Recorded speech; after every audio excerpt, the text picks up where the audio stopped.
Coach, you guys had the 2 scoring drives there the last 5 or 6 minutes of the first half, and other than that, really weren't able to get anything going, at all. What were the main issues that you saw? What were the problems you guys were having out there?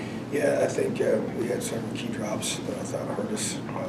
Obviously, down our top 2 receivers got to have guys step up and make plays, and need to have that consistency from our receiver core and tight ends, and then obviously just continue to get better up front, and give ourselves a chance. And Jalen Lucas showed you what he can do with the ball in his hands. We're going to continue to find ways to get him the football, and it's about execution. And when our guys do that, positive things happen when we don't. It's not good enough. Sammy. Coach, first drive of the game, first play of the game, call timeout. What happened there? Was it a communication error? Yeah, obviously, so that should never happen. That's a mistake on the coaching staff, and so, but obviously you get the ball, the play clock starts immediately, so you got to take the field. It's nothing new. That doesn't do crowd noise, so that's inexcusable. So it should never happen. Seth. You mentioned needing to find ways to get Jalen Lucas the ball. He was a clear bright spot for you guys in the second quarter, and then he didn't really see the field much in the second half. Why were you able to find more spots for him in the second half? Yeah, to me, that's got to be a point of emphasis without question. So he's a dynamic player, and we got to do a better job of getting him the football more frequently without question. All right, Dustin and Zach on Zoom.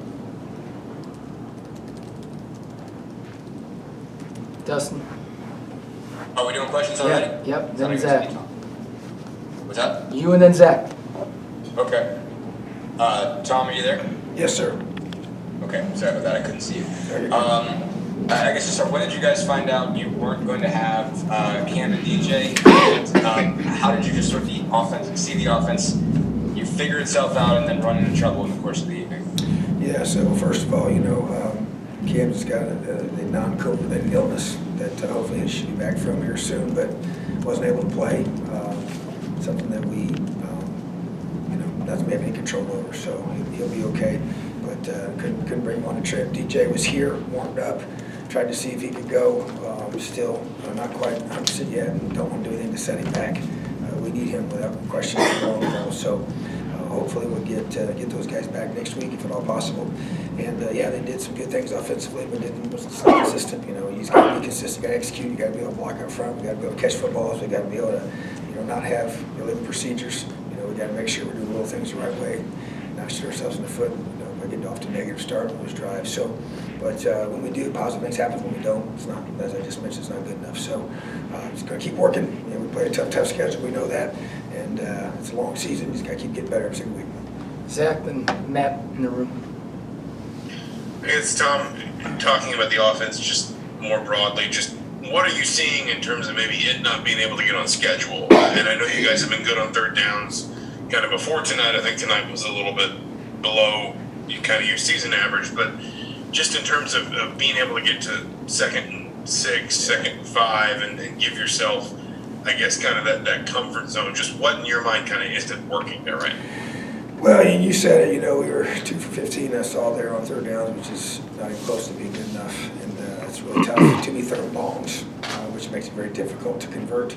And to me, it's more about first down execution than anything, and then being able to do a great job on third downs. And so we're going to evaluate just play calling and just maximization of our execution and how we're going to get ourselves better in that area, because the bottom line is we're not getting the job done. We scored 14 punts on offense, and one of the touchdowns was a defensive score after a sack cost fumble. So to me, we got to find ways to get our playmakers the football and make sure that we're staying on schedule. And to me, that's just constant evaluation. Obviously, tonight was not good enough to get us a chance to win the game.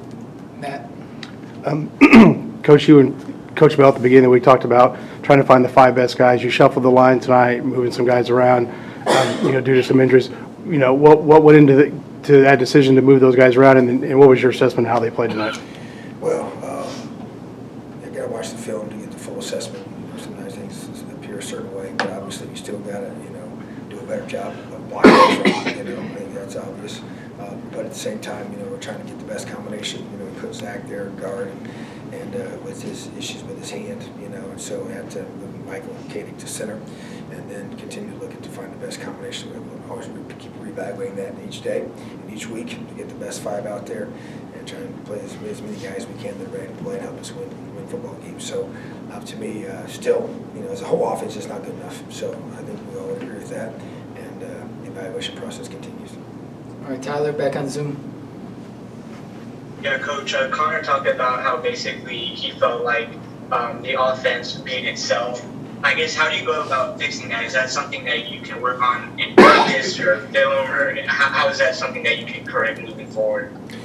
Yeah, I mean, I think that from an execution perspective, there were a lot of things that were self-inflicted. Like I mentioned, just the penalties, the drops, just at times just the execution. You give credit, I always give credit to our opponent. They obviously worked hard and played hard, and we had some things we had to adjust to on the hoof schematically that they had modified without question. But at the same time, we got to make plays, and so I think our guys understand that. But and for us, it's about it's how you practice, and so we got to continue to find creative ways to put more stress on our guys to be able to get the best preparation possible so we can make those plays. Obviously, getting some of our top receivers back is going to be huge, without question. But those guys got to step up, and they did.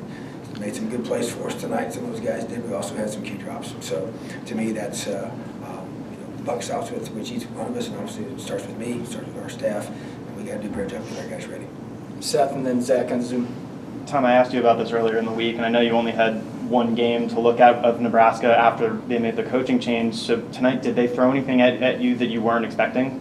Defensively, yes. Offensively, there's always a wrinkle. You kind of go through. There's always game plan, the things that they would do schematically. That's maybe different than from somebody else, but overall, it's just the sequence of things that they do. They had 2 weeks to get ready for us, obviously, but at the same time, they got talented coaches that do a really good job, and put their guys in. And I've said this in the beginning, they have some really good football players. I know they put it all together like they should have earlier, but it's a team that has a chance to be a good football team. That's what I think. And so I said that earlier because the film doesn't lie. And when they execute and do things the right way, then they got a lot of good talent for that. So really, you're playing against really good football teams each and every week, and you better execute. And on both sides of the ball, and special teams. So we didn't execute on our punt protection, get a punt block. We haven't had punt blocks here. It's not something that ever happens to us usually, but that's a huge error. You usually lose games against punt blocks, especially when they take it back for a touchdown. So that cannot happen, and it's inexcusable, and really frustrating on my part. But at the same time, we got to evaluate everything and continue to work together to find the best combinations that we have on offense, defense, and special teams to keep working. So I'd say, yeah, they had some wrinkles for sure, but at the same time, most teams do when they have a bye week. All right, Zach and then Gwen on Zoom, and then we'll wrap up.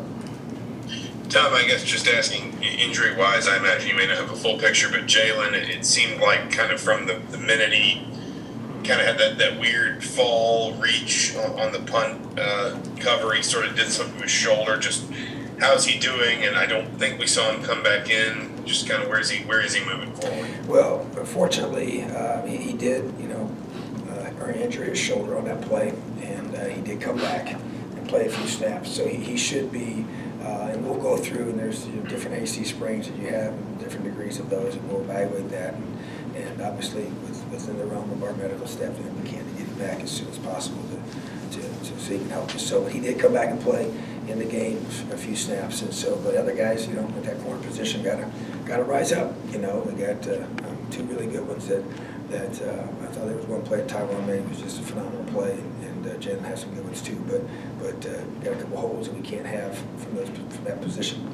But they have some talented receivers as well. So just hope to get him back, ready to go for next week. All right, Gwen, last one. Hey, so how would you evaluate Anderson Kobe's ability to really step up and get comfortable tonight in the game? Yeah, it was huge for us. We challenged our receiver core. Somebody's going to have to step up. Multiple guys needed to step up, and Anderson Kobe was one of those guys. And I thought he did some great things. I thought even Javon Swindle, he took a big hit, but had some big catches as well. And then just proud of our guys to be able to try to battle them. We need Anderson to be a consistent contributor, no matter who's playing or not playing. And he's got tremendous speed and athleticism and get good ball skills. So he's the guy that this football team needs to step up in a big way. All right, thanks, Tom. Awesome. Have a good night, Elio.